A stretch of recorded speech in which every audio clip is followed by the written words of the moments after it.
Bueno, buenas tardes. Harto calor, hace harto calorcito hoy día en La Serena. Muy bienvenido a todas las personas que han venido hoy día.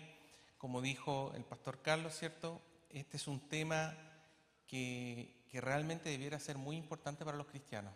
Es un tema muy central en el tema del cristianismo. Es un tema que rara vez se toca en las iglesias, ¿ya? Gracias al Señor, ¿cierto? Yo ya llevo varios años estudiando este tema, pero me he dado cuenta, y muchas personas se han dado cuenta, que es un tema muy importante, particularmente en la juventud. En el caso de los niños que están en sus colegios, todo tipo de colegios, y también los jóvenes una vez que entran a la universidad. Entonces, por eso es el título de esta presentación es ¿Puedes tú defender lo que crees? Porque básicamente tanto los jóvenes como los niños, particularmente ellos, pero también nosotros como adultos, en algún momento vamos a tener que defender aquello que nosotros creemos, ¿ya?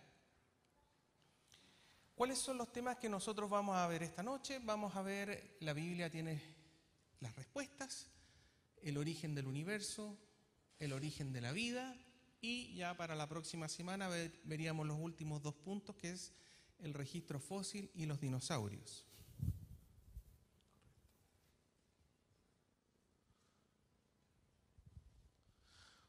Bueno, uno de los aspectos más importantes para todo cristiano es tener muy claro cuál es nuestra fe, cuál es nuestra cosmovisión, cuál es nuestra forma de ver el cosmos.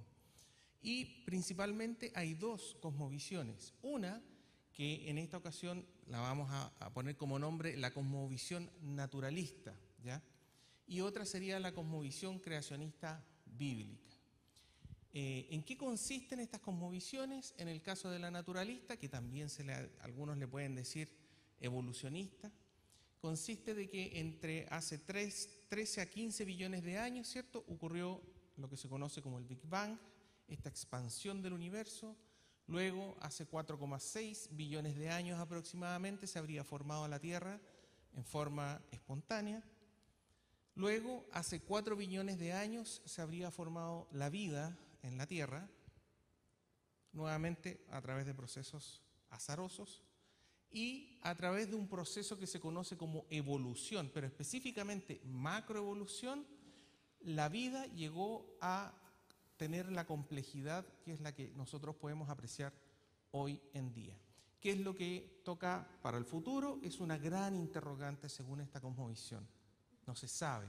Y muchas veces se escuchan cosas como todo depende de ti, no sabemos lo que va a pasar con el planeta Tierra, todo depende del ser humano, etc.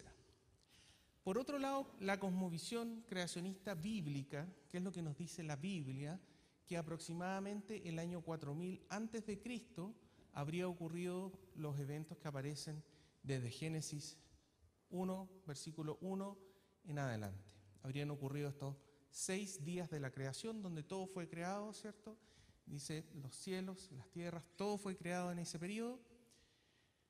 Y al poco andar de esa creación, Génesis capítulo 3 nos habla sobre la caída del ser humano, el pecado. Luego de eso vendría, después de varias generaciones, lo que aparece como el diluvio universal, donde Dios hizo un juicio de agua a todo el planeta.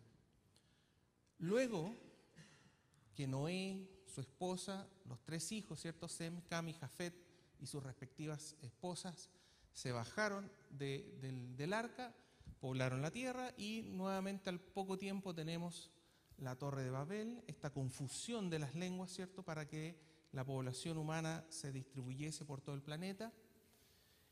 Luego tenemos aproximadamente el año 33 después de Cristo, la venida de Jesús, del Hijo de Dios, que vendría, ¿cierto?, a corregir lo que aparece en la Biblia en el capítulo 3 de Génesis. Luego llegamos a hoy en día, y ¿qué es lo que nos espera en un futuro, ¿cierto?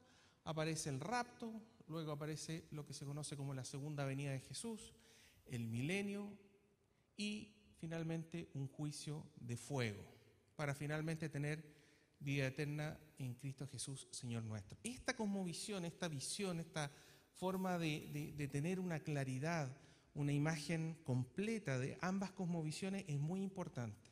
Es muy importante porque básicamente esto nos permite a nosotros entender nuestra fe. Nuestra fe o está en una cosmovisión creacionista bíblica o en esta cosmovisión naturalista, ¿ya? En una u otra. Hay personas que pueden decir, no, en realidad yo no creo en el tema de que en la Tierra se formó la vida espontáneamente, yo creo que vinieron unos extraterrestres, etcétera. Pero básicamente uno diría, bueno, ¿y esos extraterrestres cómo se formaron? Y la mayoría de ellos, las personas ateas normalmente dicen, no, yo creo que se formó espontáneamente. Entonces básicamente sigue siendo una cosmovisión naturalista, ¿ya? La Biblia tiene las respuestas. Las principales preguntas que se puede hacer la humanidad aparecen en la Biblia, ¿cierto? ¿Quién creó? Dios. ¿Qué es lo que creó? Todas las cosas que nosotros podemos ver y las que no podemos ver también. ¿Cómo se creó? Con su poder. Al hablar creó. ¿Cuándo? Aproximadamente hace 6.000 años atrás, ¿cierto? Estamos hablando de 4.000 antes de Cristo, es decir, más o menos 6.000 años atrás. ¿Cuánto se demoró? 6 días. ¿Por qué fuimos creados? Por amor.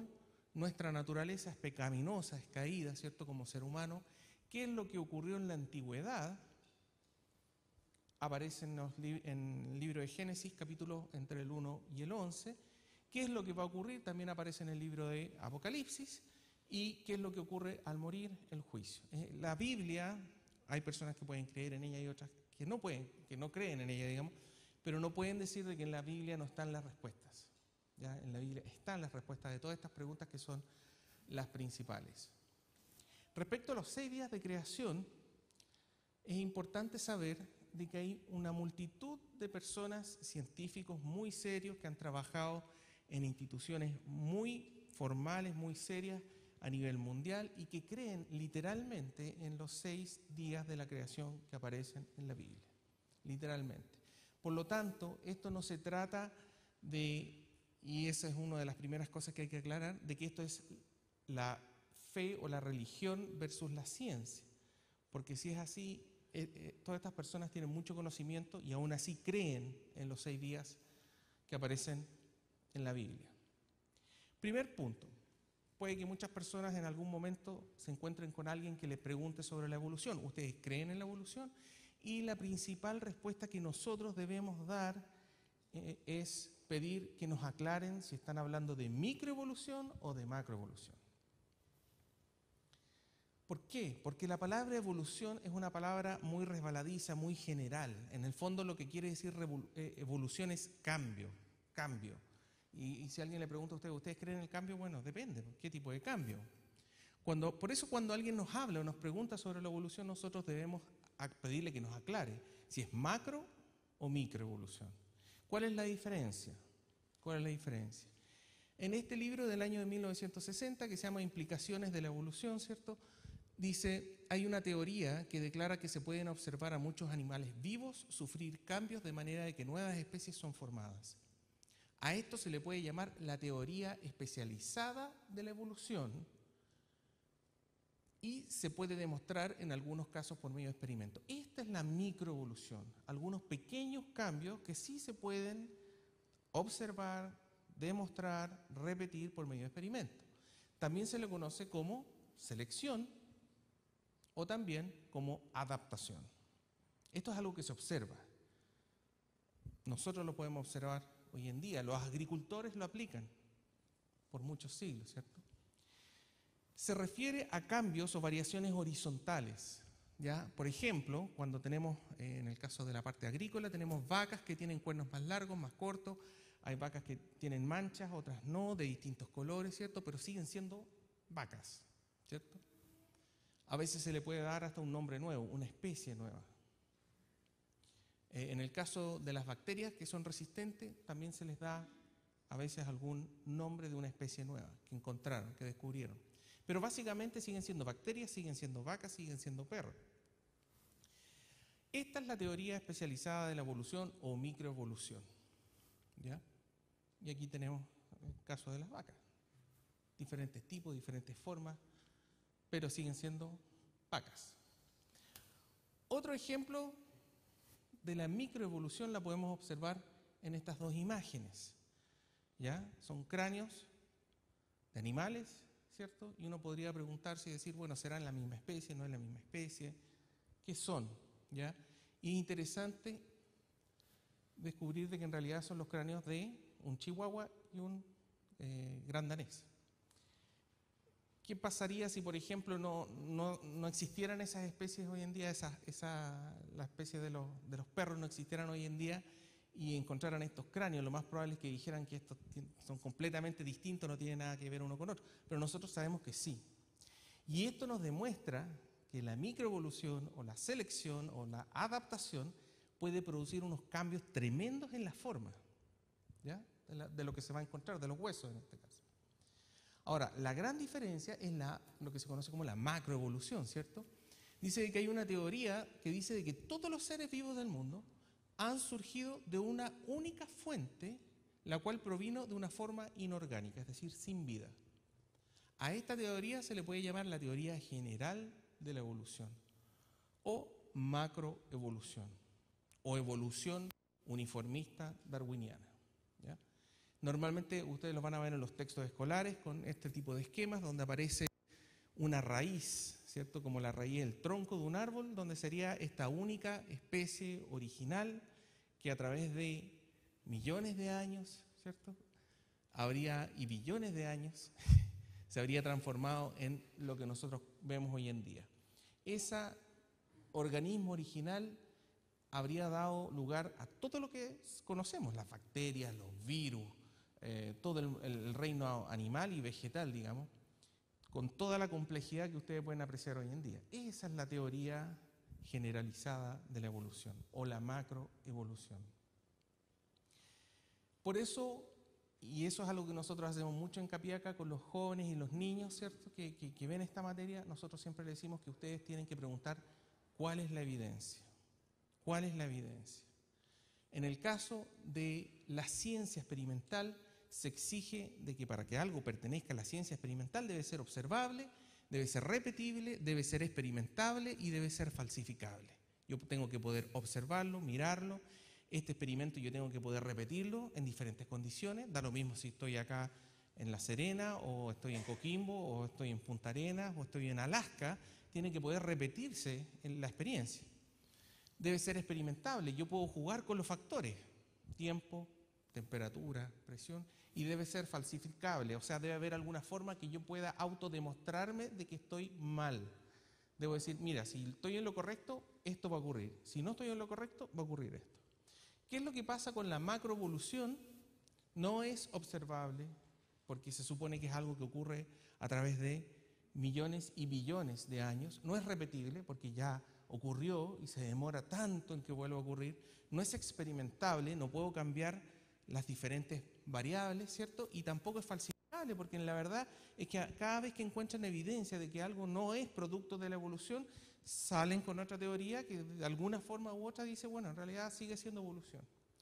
¿Qué es lo que pasa con la microevolución? Sí es observable. Yo sí puedo ver que generación tras generación de una raza de perros va cambiando.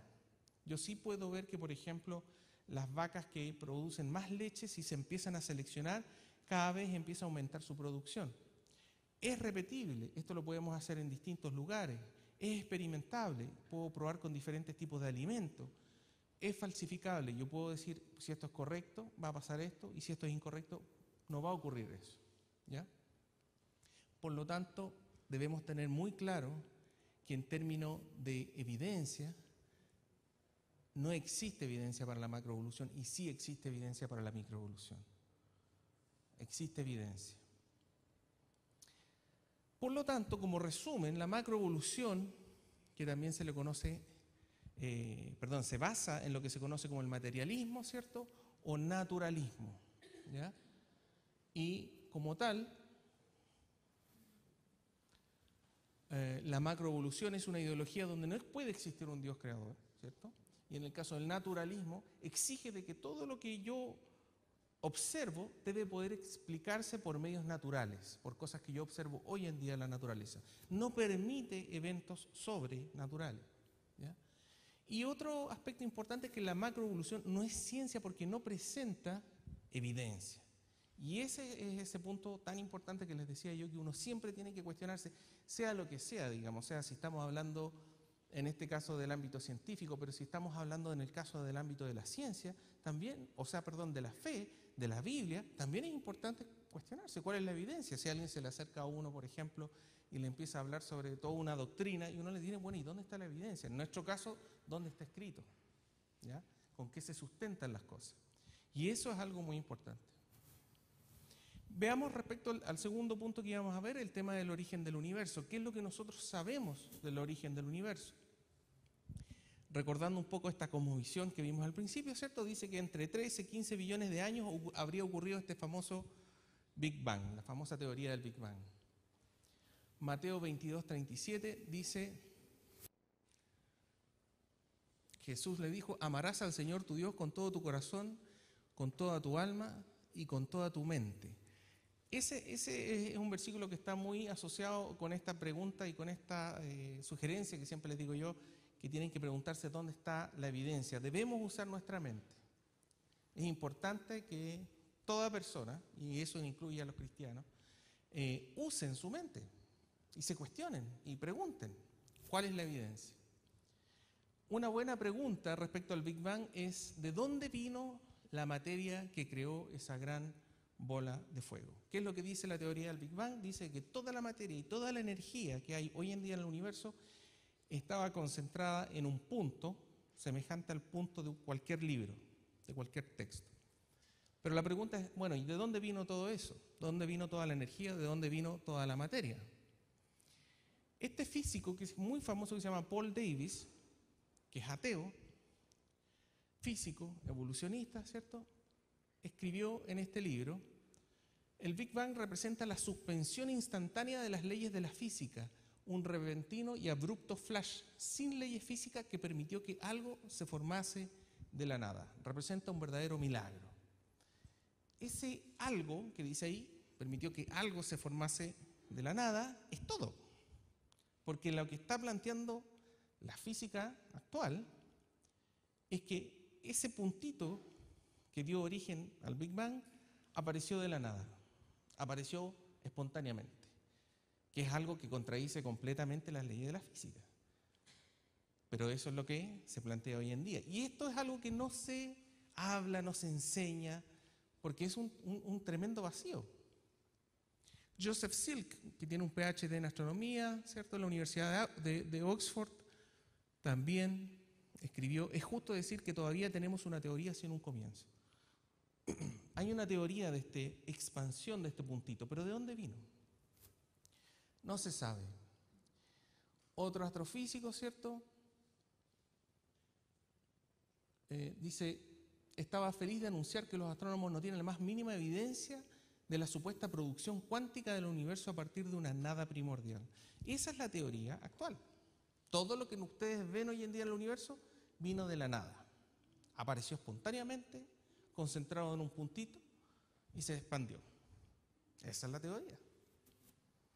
Por lo tanto, el origen del universo, desde la cosmovisión naturalista, ¿cierto?, nosotros podemos decir que si la evolución no es capaz de explicar el origen de la materia y la energía a partir de medios naturalistas, es decir, a través de procesos que nosotros observamos en la naturaleza, no tiene cimientos. ¿Por qué yo, por lo tanto, debo aceptar la evolución, o en este caso la teoría del Big Bang, ¿cierto?, cuando ya sé que no pueden presentar la evidencia, ¿cierto? Yo ya tengo una fe. Y es una deducción lógica, por lo tanto es completamente racional pensar o creer de que Dios, a través de procesos sobrenaturales, habría creado toda la materia y toda la energía. En el fondo, respecto al tema de la creación o el origen del universo, ambas cosmovisiones necesitan un evento sobrenatural. Ambos. ¿Ya? Otro aspecto importante. ¿Cómo comenzó la vida? Bueno, como vimos al principio, básicamente hay dos posibles orígenes. Uno es que ocurrió o evolucionó a través de procesos naturalistas, materialistas, ¿cierto? Es decir, a través de procesos lentos, miles de millones de años. Y la otra opción es que la vida fue creada, ¿cierto? Nuevamente, la tercera opción, que algunos dicen que venimos de extraterrestres que sembraron la vida en la Tierra, sigue siendo la misma pregunta: ¿de dónde salieron los extraterrestres? Y ahí también tenemos dos opciones: o los extraterrestres fueron creados, o los extraterrestres evolucionaron espontáneamente a partir de la nada, a partir de estos procesos materialistas, naturalistas.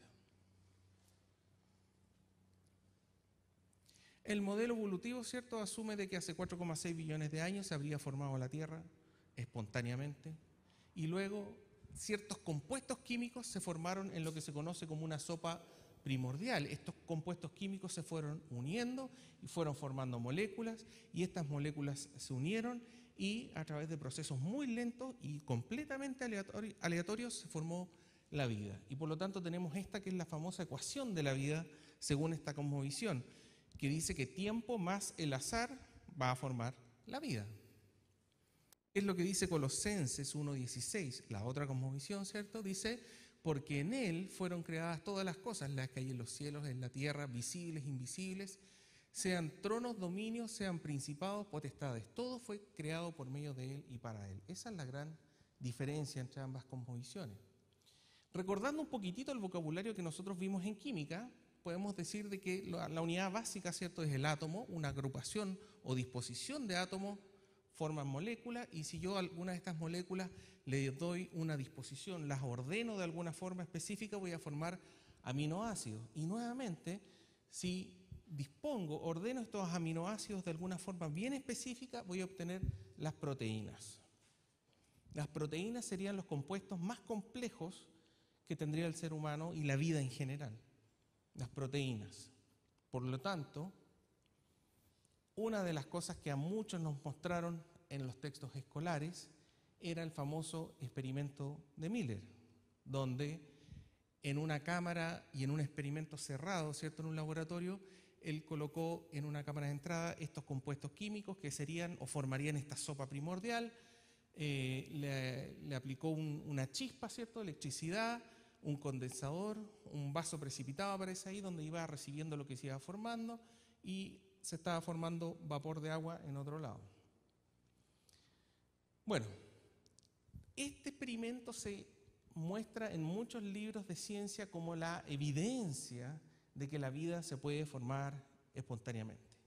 Pero la verdad es que el experimento de Miller no produjo proteínas, produjo solamente aminoácidos, no alcanzó a producir proteínas. Ahora, importante, el ciclo del experimento de Miller no tenía oxígeno.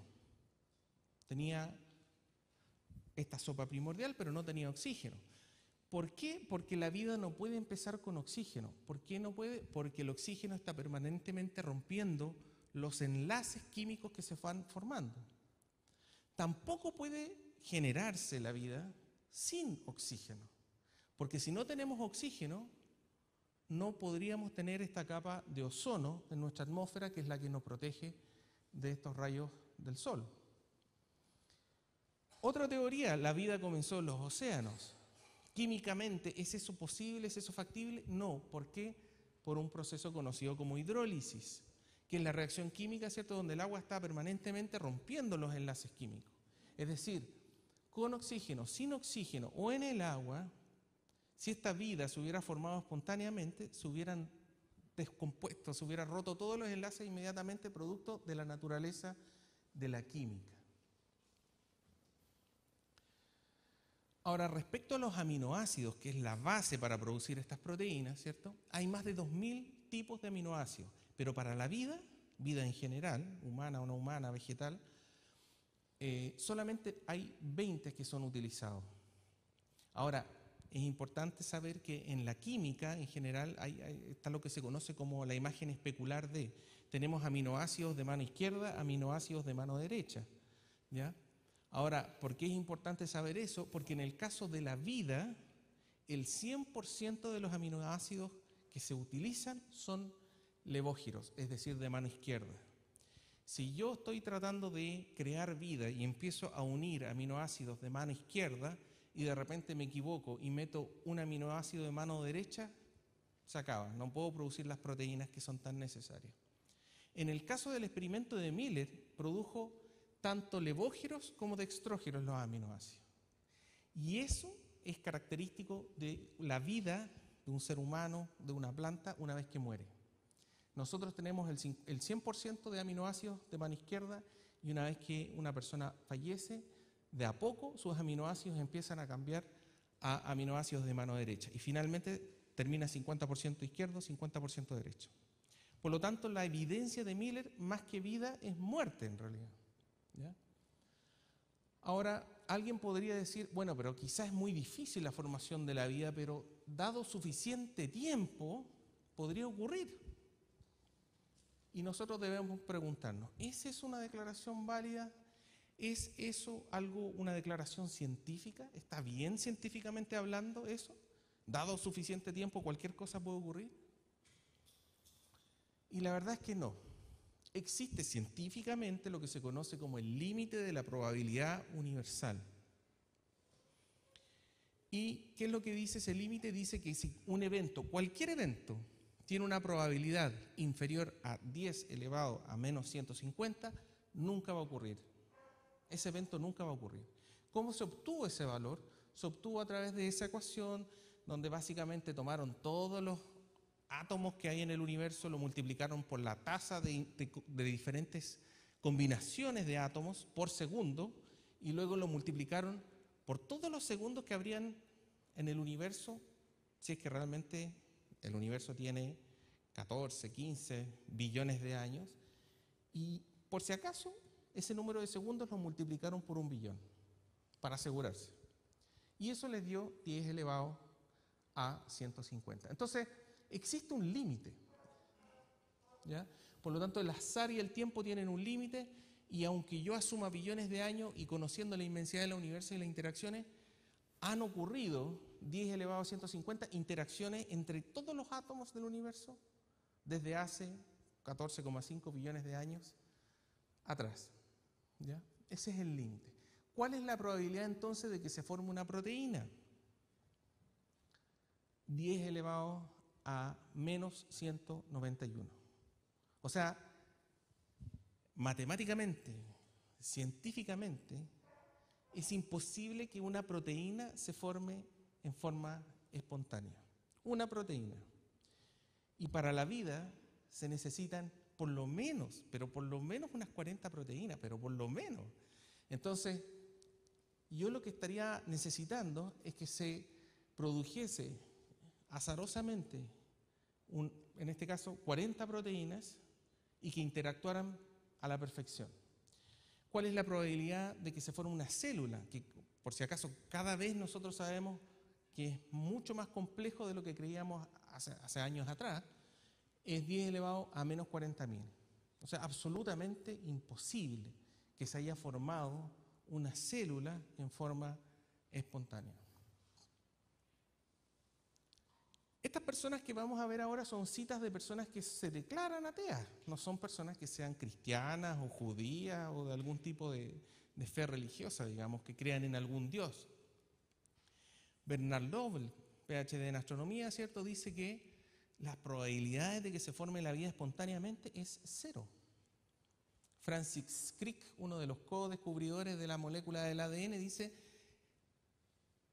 no se pudo haber creado la vida espontáneamente, no se pudo haber sintetizado, da lo mismo cuánto tiempo, dice él. Es decir, da lo mismo si son 14 billones, 140 billones, 1400 billones, la probabilidad es 0, ¿cierto? Y en el caso de Robert Grange, también otro investigador famoso, dice que las probabilidades son 0. Aquí, en este caso, ¿cierto?, John Joe McFadden dice que la célula más simple no pudo haber surgido por el azar. Y vuelvo a recalcar el tema, lo que la investigación, lo que la ciencia nos está entregando hoy en día es que la célula es cada vez más compleja de lo que pensábamos, más complejo. Franklin Harold, ¿cierto?, un profesor de bioquímica, dice: el origen de la vida es también un problema persistente sin una solución a la vista. Es decir, todas esas personas no creen en un Dios, para empezar, no tienen, por así decir, ese sesgo, pero aún así, como científicos, tienen la honradez, digamos, de decir, en realidad la vida es imposible que haya surgido espontáneamente. Cuando uno empieza a ver la química, cuando uno empieza a ver la física, cuando uno empieza a ver las matemáticas y las probabilidades, uno se da cuenta que es absolutamente imposible, ¿ya? Sin embargo, a la mayoría de nuestros niños, digamos, en los colegios, lo dan por hecho. Y los profesores se los enseñan de esa misma manera, en muchos casos, y ellos lo transmiten. Entonces, ese es un tema importante. Repasando un poquitito el tema de las cosmovisiones, ¿cierto? Tenemos estas dos cosmovisiones generales, ¿cierto? La naturalista y la cosmovisión creacionista bíblica. Vimos que el Big Bang entre 13 y 15 billones de años, formación de la Tierra 4,6, la vida hace 4 billones de años y luego este proceso conocido como macroevolución, ¿ya? Un proceso de 4 billones de años para formar la vida, no solamente esta célula original, sino que todo lo que conocemos nosotros hoy en día, toda la vida tendría la complejidad a través de estos 4 billones de años y un futuro incierto. La Biblia, por otro lado, ¿cierto? Más o menos 6.000 años atrás, es decir, 4.000 años antes de Cristo, se habría formado el origen. Luego la caída del ser humano, Génesis capítulo 3, diluvio universal, un juicio de agua, la Torre de Babel, Jesucristo el año 33 después de Cristo, hoy en día, y una serie de eventos a futuro. Esa es, como vuelvo a insistir, digamos, este tema de las dos cosmovisiones es muy importante que lo tengamos claro, ¿ya? Para ver cuál y comparar cuáles son las diferencias, ¿ya? Vamos ahora al primer coffee.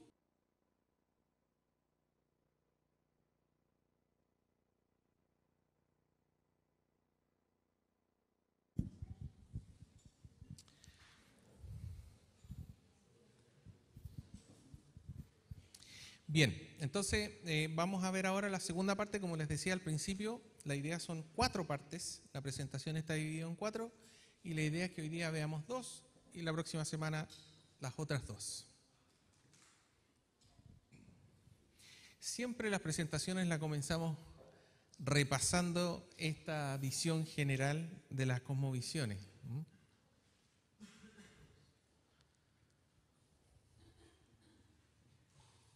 Bien. Entonces ahora nos tocaría ver el registro fósil, que es como el cuarto gran tema. Para eso vamos a tener 2 lecturas. La primera de ellas, ¿cierto?, es Oseas 4:6, que nos dice un poco por qué estamos estudiando estos temas. Oseas 4:6.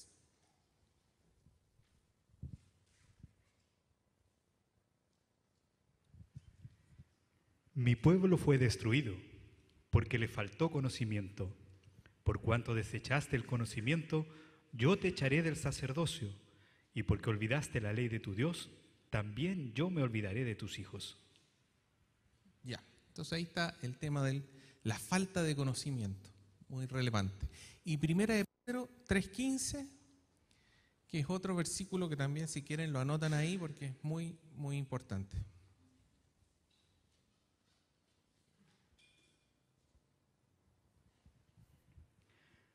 Si no santificad a Dios, el Señor, en vuestros corazones, y estad siempre preparados para presentar defensa con mansedumbre y reverencia ante todo el que os demande razón de la esperanza que hay en vosotros.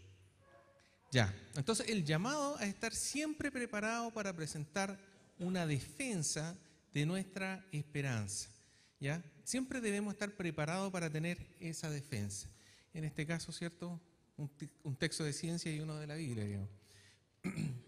Primero vamos a ver el tema de la columna geológica. La columna geológica, ¿cierto?, que aparece nuevamente en muchos textos escolares e incluso universitarios, habla sobre esta imagen, ¿cierto?, de distintos nombres, algunos de ellos muy raros, que a su vez están asociados a periodos más generales, que se le llaman eras, y a su vez están asociados con algunos fósiles, que se le llaman fósiles claves.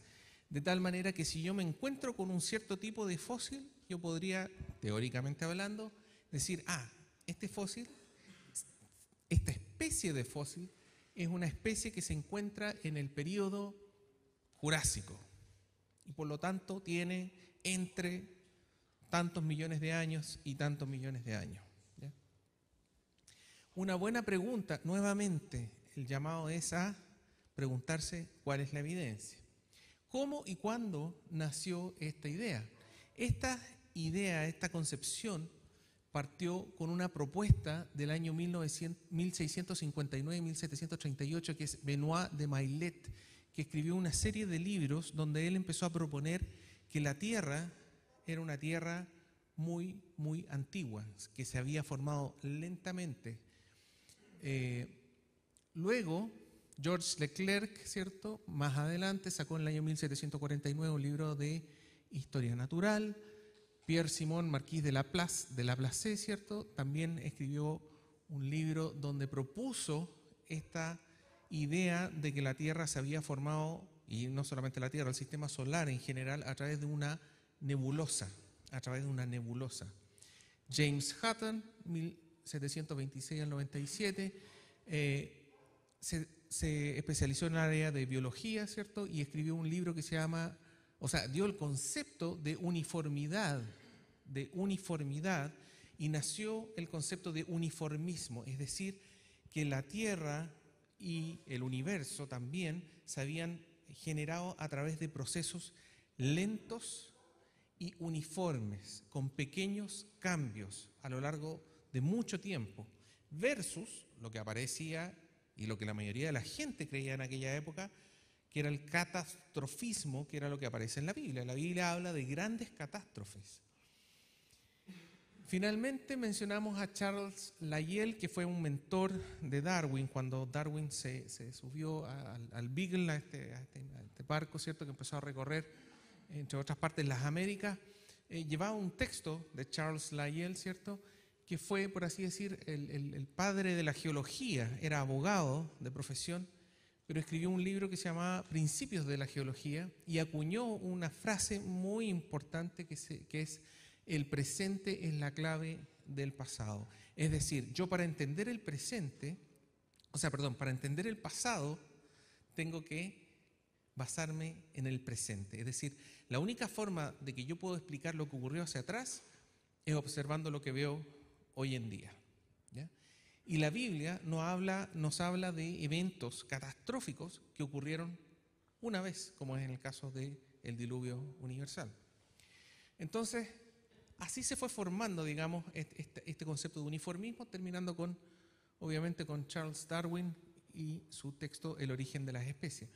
Entonces, esa palabra es muy importante. El presente es la clave para el pasado. Ese es el uniformismo o el materialismo o el naturalismo que hablamos a veces, ¿ya?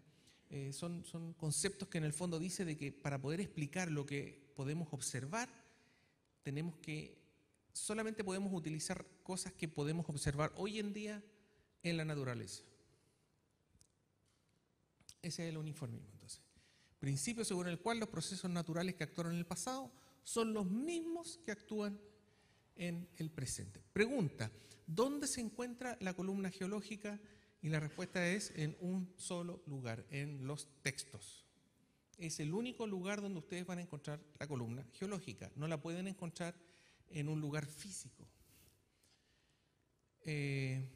1989, el libro Ciencias de la Tierra dice: si hubiese una columna de sedimentos depositada continuamente desde la formación de la Tierra, la historia completa del planeta se podría reconstruir. Desgraciadamente, esa columna no existe.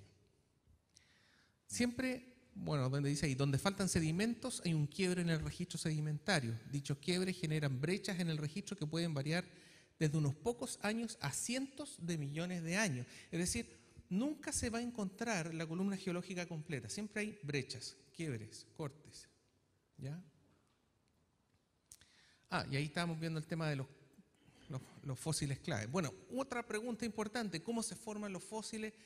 Y lo tradicional, ¿cierto?, es que, por ejemplo, acá este pececito se va moviendo por el agua y de repente muere. ¿Ya? Muere, cae al fondo del mar, ¿cierto? y después de un tiempo se empiezan a formar capas y capas sobre capas, y después de un periodo y después de que pasa bastante tiempo, ¿cierto?, ese pececito se transforma en un fósil, ¿ya? Eso no es lo que ocurre, ¿ya? Si ustedes hablan con cualquier persona que ha estado en el mar o que es buzo, le puede decir de que apenas muere un pez, desaparece el pez porque salen todo tipo de animales que van a comer diferentes partes y restos, y de un día para otro prácticamente no queda nada, ¿ya? Entonces, eso no es como se forman los fósiles. Los fósiles no se forman lentamente. Por ejemplo, ¿cómo se formó este fósil de polilla? Una polilla que es algo tan delicado que uno mismo a veces la toca y parte de las alas quedan en los dedos. ¿Cómo es posible que haya caído la polilla sobre un pedazo de barro, etcétera? Y a través de procesos lentos, ¿cierto?, empieza a endurecerse y se transforma y se mineraliza. En este caso, por ejemplo, no sé si pueden ver allá arribita, ahí está el borde rojo, es la polilla.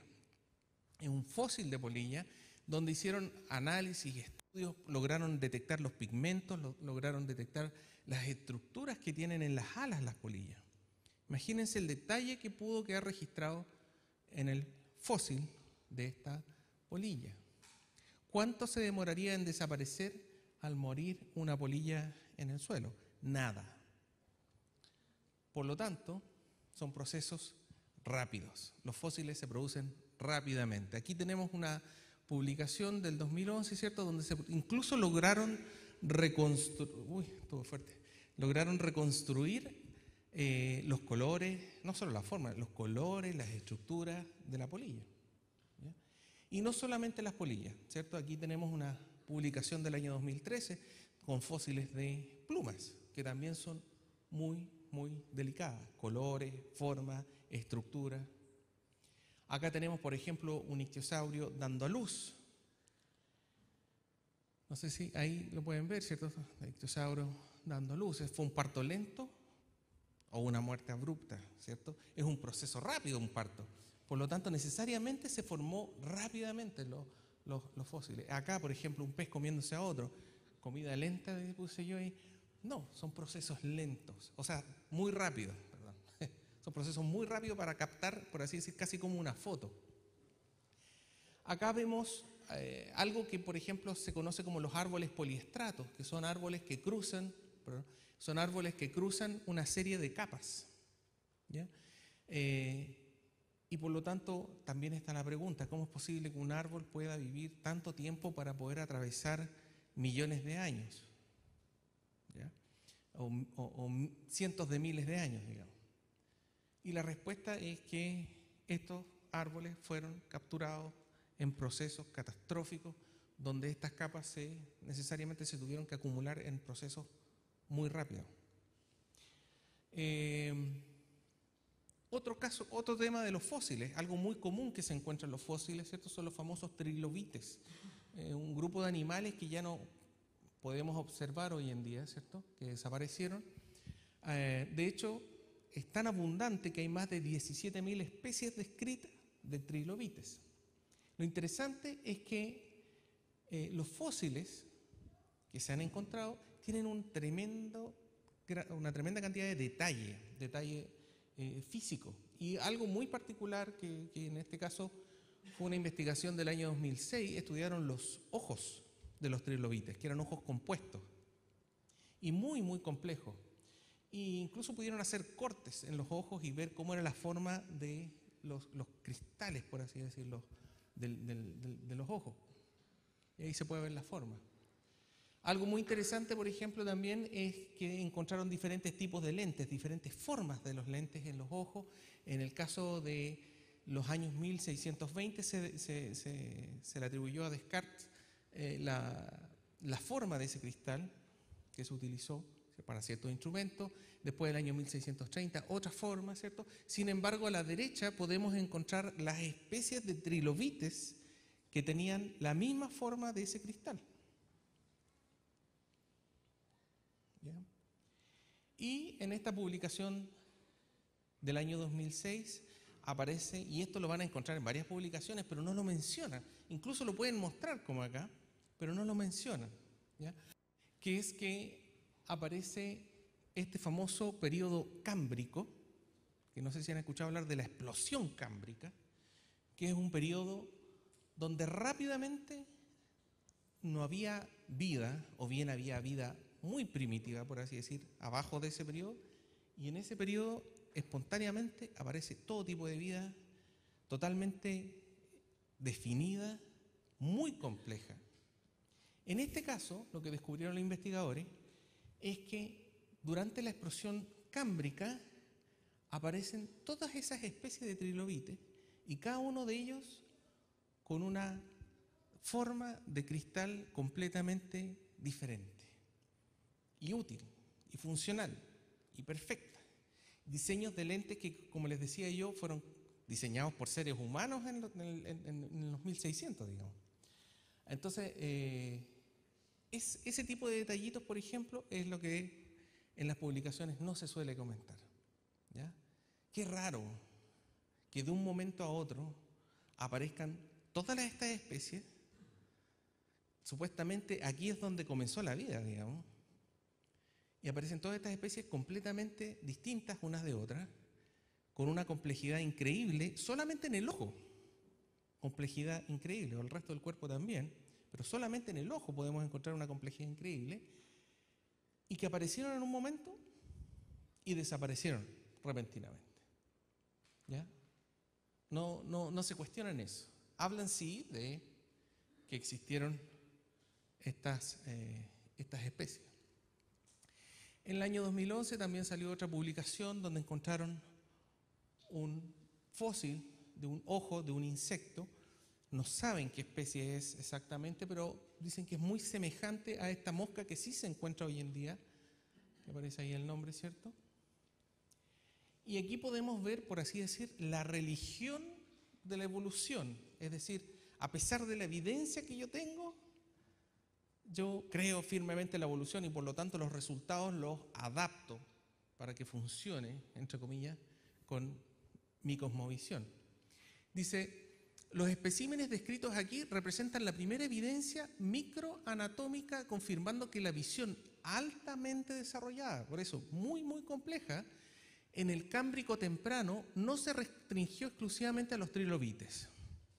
Los trilobites ya ahora son famosos porque apenas comenzó la vida tenían una visión muy compleja. Bueno, pero ahora dicen no solamente ellos, sino que también esta especie que encontraron. Es más, al poseer lentes más grandes y más numerosos, en el caso de esta mosca, ¿cierto?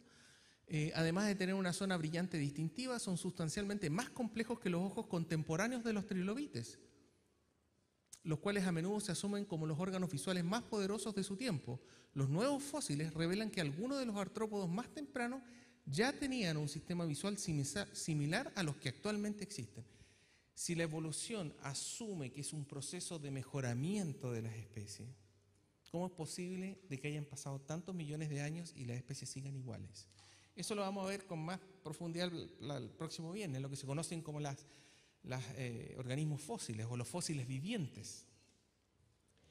Y aquí viene la parte religiosa, ¿cierto? Dice, los nuevos fósiles revelan que algunos artrópodos más tempranos ya tenían un sistema visual similar a los que actualmente existen, subestimando la velocidad y la magnitud de la innovación evolutiva que ocurrió durante la explosión cámbrica. O sea, lo que están diciendo es que como la evolución necesariamente es verdad, en ese corto periodo del Cámbrico hubo una evolución espectacular y las habíamos subestimado, ¿ya? Entonces, esas son las cosas que aparecen en las publicaciones que uno tiene que estar atento, porque ahí uno se da cuenta de que realmente la evolución no es ciencia, es una religión, requiere fe, a pesar de la evidencia que está ahí. Perdón, íbamos a ver ahora los fósiles vivientes. Disculpe. Bueno, los fósiles vivientes se dice, ¿cierto?, de una serie de especies que nosotros encontramos hoy en día y que encontramos en el registro fósil que supuestamente tienen mucho tiempo y que no han cambiado. Aquí vemos algunas de ellas, por ejemplo, el pez navaja, que se supone que tiene hay fósiles, digamos, de peces navaja idénticos a los que están hoy en día, digamos, pero que el registro fósil se supone que tiene 5,3 millones de años. Caso de jaivas, entre 23 y 38 millones de años, ¿cierto?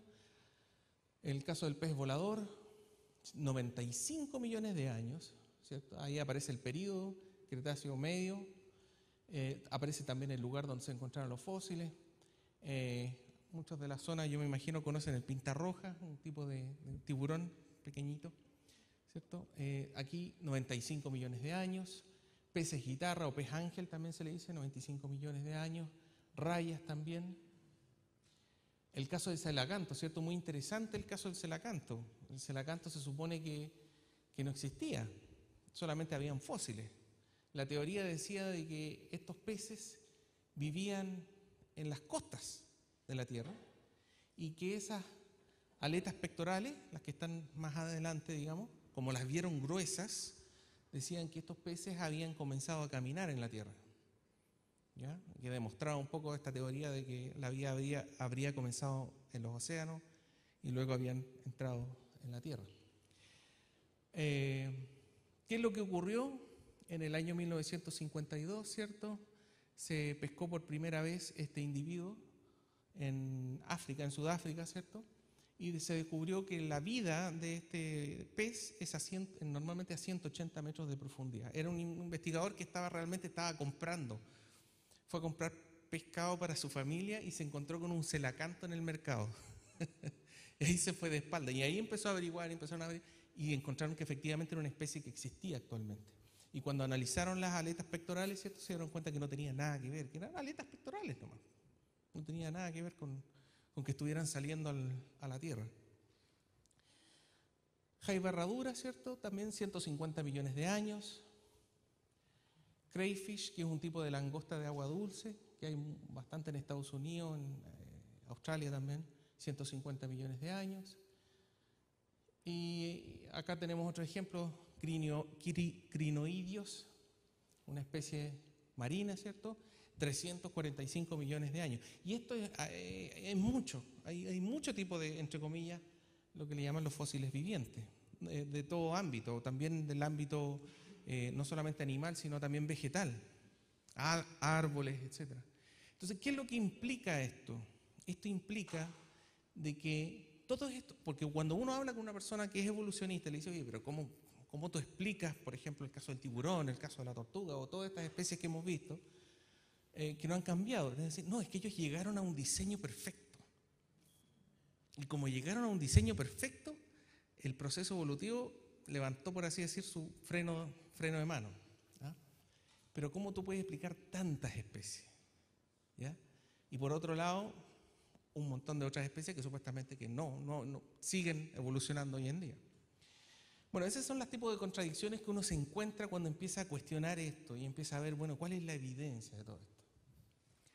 Hagamos un resumen, y este es un resumen que aparece en la revista Science, que es como la revista, una de las revistas más prestigiosas de nivel científico, ¿cierto? Dice, un gran número de científicos bien entrenados que están fuera del ámbito de la biología evolutiva y paleontología, desgraciadamente, y esto ocurre, tienen la idea de que el registro fósil es mucho más darwiniano de lo que realmente es, de lo que es.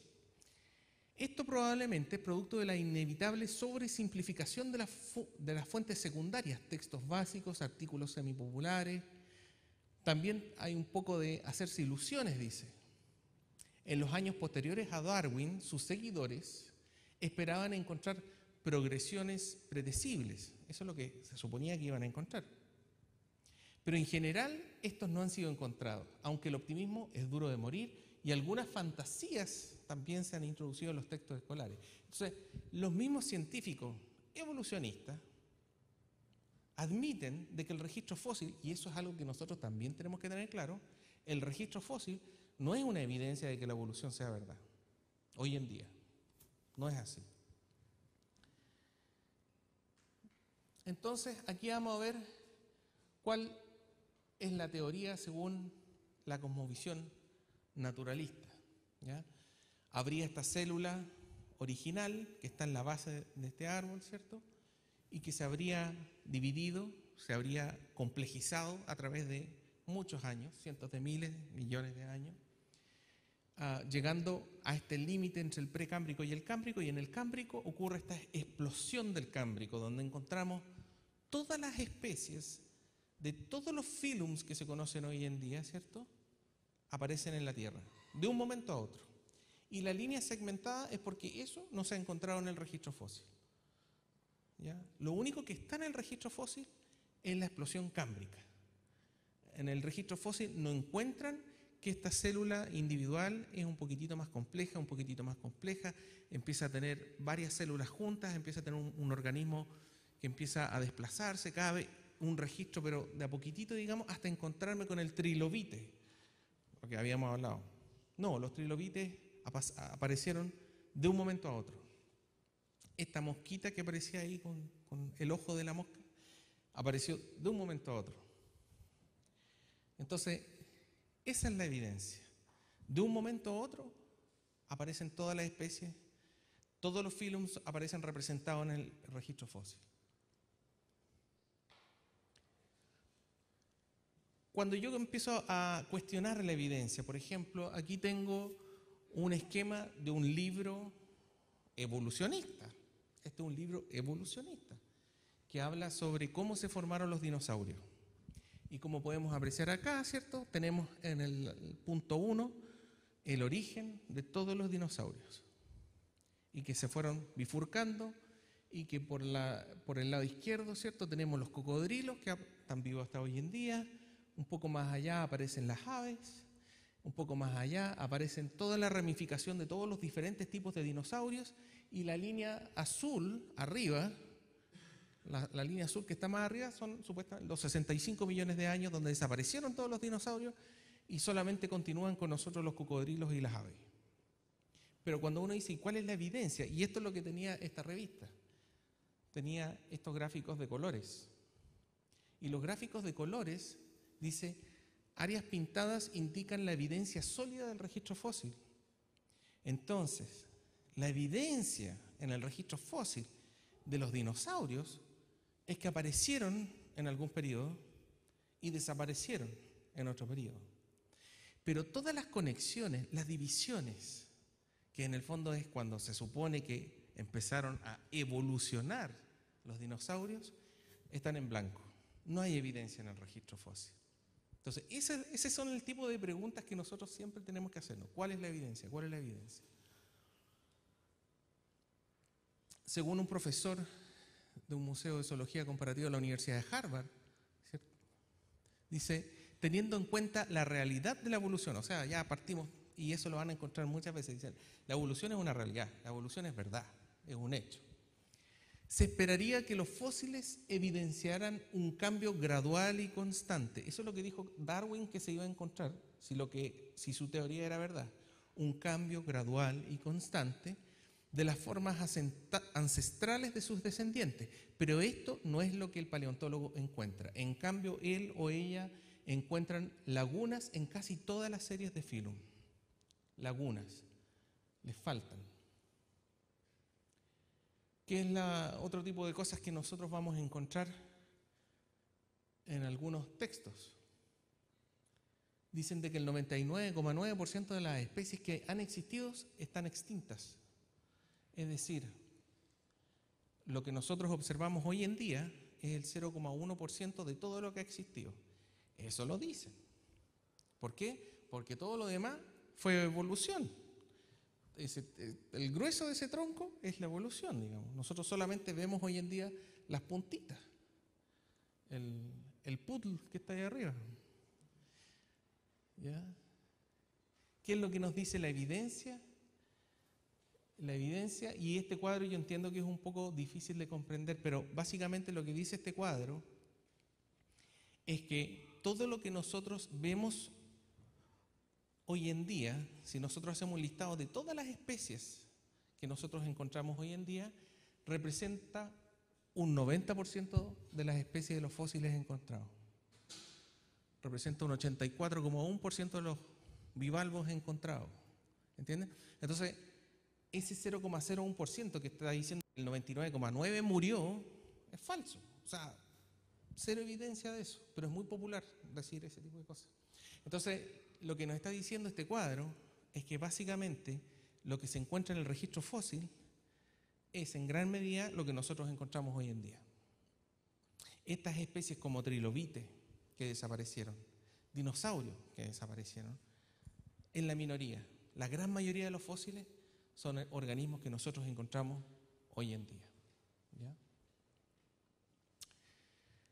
Darwin mismo escribió en 1859, dice, finalmente, considerando no un tiempo determinado, sino todo el tiempo, si mi teoría es cierta, si lo que yo digo es cierto, si la teoría de la evolución darwiniana es cierta, tienen que haber existido innumerables variedades intermedias que enlacen estrechamente todas las especies del mismo grupo.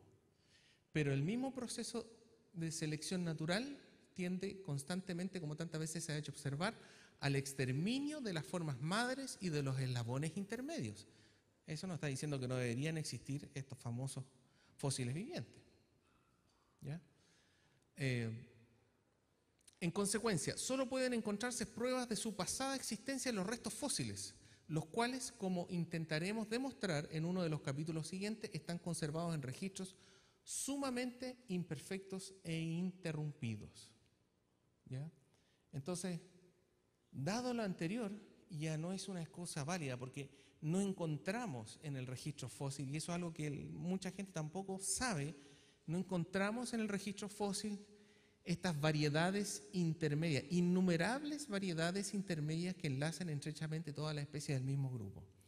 Si nosotros, si dicen los científicos, por ejemplo, que las aves actuales provienen de los dinosaurios, que es un tema que se dice, bueno, nosotros debiéramos encontrar innumerables variedades intermedias, y eso no está. Y no está en todo tipo de teorías, digamos. Lo que sí se encuentra son especies completamente formadas, con todas sus características que aparecen en algún momento. En la gran mayoría están hoy en día con nosotros, como veíamos nosotros, 80%, 90%, la podemos encontrar hoy en día, y hay un pequeño porcentaje que no, que desapareció, que no la podemos encontrar hoy en día, ¿cierto? ¿Y qué es lo que hacen los científicos evolucionistas? Agarran ese fósil que está perfectamente formado y dicen, este parece que se transformó en este otro, pero no tienen los fósiles intermedios y debieran tener una innumerable cantidad de fósiles intermedios, no uno y saltarse al otro, no, innumerable. Y eso es no se encuentra, y se da por hecho de que sí es verdad. Bueno, ¿por qué es tan importante este tema de todo lo que estamos viendo de las cosmovisiones? Porque en el fondo, y esta es como una parte bien importante, lo que yo crea va a afectar mi forma de pensar y por lo tanto va a afectar mi forma de vivir. Mucha gente se me acerca a mí a veces al final y me dice, oye, pero si estos científicos sabían que esto era imposible, ¿por qué no se hacen cristianos? ¿Por qué no creen? ¿Por qué siguen siendo ateos? A pesar de la evidencia y a pesar de que a ellos les consta como especialistas de que eso es imposible, digamos. Y es porque tiene que ver con algo mucho más profundo, que ya es su mente, digamos. No quieren creer. Ellos optan por no creer. Y en el fondo no es ciencia arriba versus religión abajo. Esto se trata de religión arriba y abajo, de fe arriba y abajo. Uno necesita fe. Como científico ateo, por ejemplo, un científico ateo necesita fe para creer que toda la energía y toda la materia apareció de la nada. Necesita fe para creer que la Tierra se formó espontáneamente. Necesita fe para creer de que la vida se puede formar espontáneamente, o que la complejidad que nosotros vemos en todos los organismos vivos hoy en día pueden producirse a través de una serie de procesos azarosos. Todo eso requiere fe y requiere mucha fe. Entonces, esto depende de nosotros dónde vamos a colocar nuestra fe. Pero nuestra fe necesariamente implica mi forma de vivir. Si yo elijo creer en la cosmovisión creacionista bíblica, eso implica de que yo tengo claro de que en el pasado hubo un juicio de agua. Y hubo un juicio de agua porque Dios, creador, el Dios de la Biblia, tiene todas las atribuciones para hacer un juicio cuando Él quiera. Y eso implica que yo también creo que va a haber un juicio de fuego en el futuro. Y por lo tanto va a cambiar mi forma de vivir. Entonces, ese aspecto es muy importante, muy importante. Ese sería el fin de la segunda charla. Ahora habría un periodo de preguntas, ¿sí? ¿Consultas? No sé si hay alguna duda, consulta de los temas que hemos visto. ¿Sí? Ah, aquí hay un micrófono.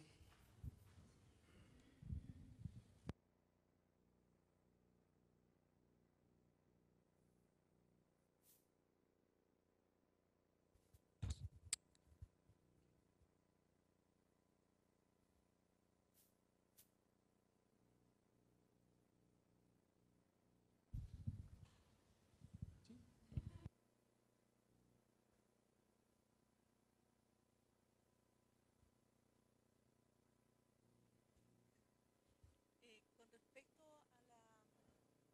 al registro fósil, tú mencionaste los eventos catastróficos que debían haber sido para que fuese un fósil creado, que fue espontáneo y cortito, o sea, algo rápido.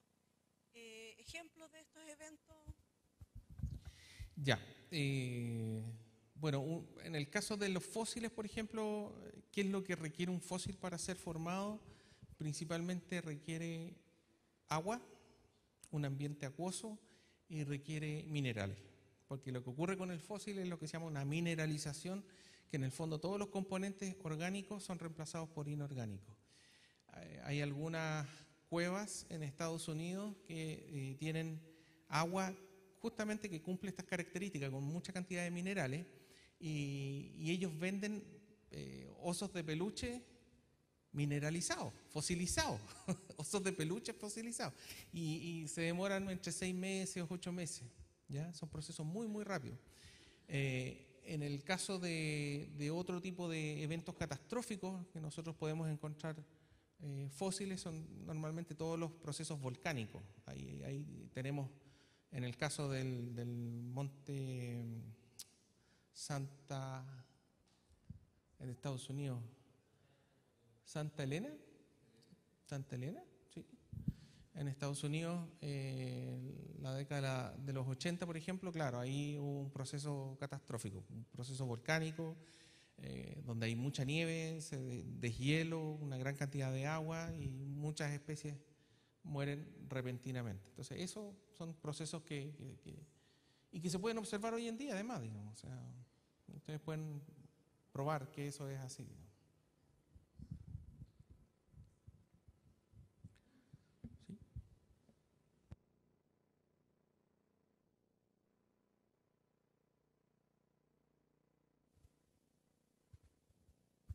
Suponiendo que soy un científico y un investigador, yo me puedo plantear hipótesis sin premisa, sin un supuesto, porque yo quiero observar.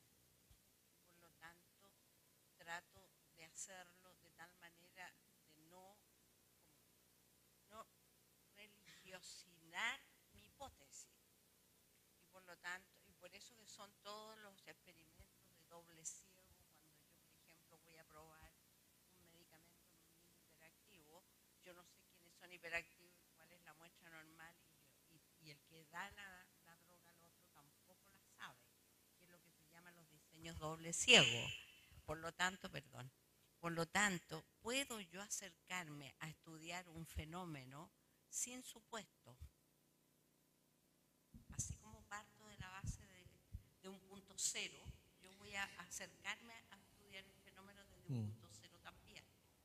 Claro, la ciencia necesariamente tiene lo que se conoce como el método científico.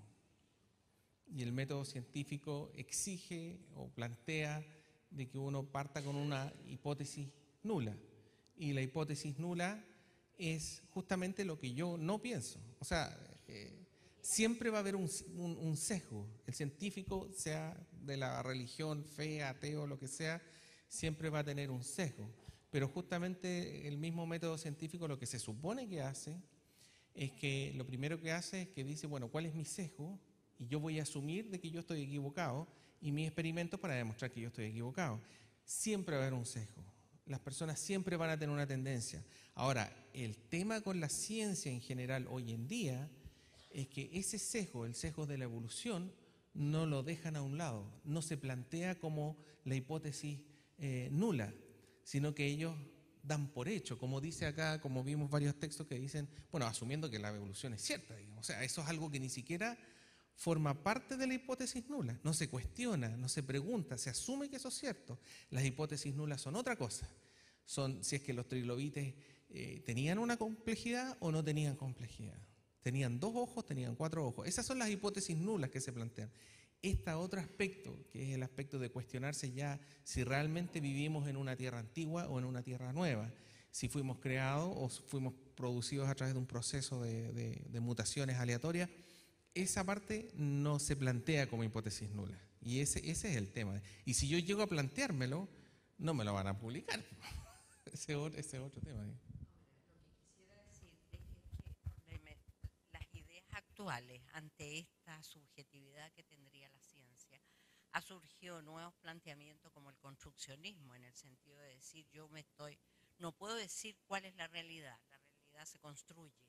¿Y dónde se construye? Ni siquiera se construye en los ojos del observador, sino que se construye, los construccionistas sociales dicen que se construye ahí, entre el sujeto y tú como observador, es en el medio que se construiría esta realidad que yo tampoco puedo conocer. Entonces esa ha sido como la salida para eliminar este aparente sesgo. Pero como mencionaste tú, o sea, las ciencias sociales.